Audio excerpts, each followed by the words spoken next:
పుష్కరాలు ఎందుకు ప్రతి 12 ఏళ్లకు ఒకసారి చేస్తారు? పుష్కరాలు వెనుక ఉన్న ఒక గొప్ప ఖగోళ శాస్త్రం ఉంది.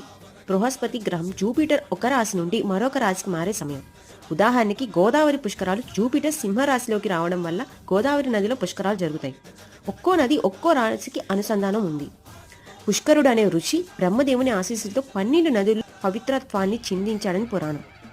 ఆ సమయంలో ఆ నదిలో స్నానం చేస్తే పాపాలు పోతాయని, బాధలు తొలగిపోతాయని నమ్మకం. దీని వెనుకున్న సైంటిఫిక్ రీజన్ ఏంటంటే, జూపిటర్ ప్లానెట్ సౌరమండలంలో అత్యంత పెద్దదైన గ్రహం.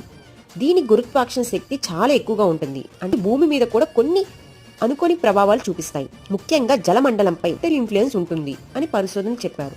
12 సంవత్సరాల చక్రం బృహస్పతి గ్రహం ఒక్కోసారి సూర్యుని చుట్టూ ఫుల్ రెవల్యూషన్ చేయడానికి సుమారు 12 ఇయర్స్ పడుతుంది. భూమి, సూర్యుడు, బృహస్పతి మధ్య స్థితి మారటం వల్ల ఒక నిర్దిష్ట టైంలో భూమిపై విద్యుత్ క్షేత్రాలు, ఎలక్ట్రోమాగ్నెటిక్ ఫీల్డ్స్, అయోనైజేషన్ మొదలైనవి స్వల్ప మార్పులు జరగవచ్చు. శరీరం, మనసు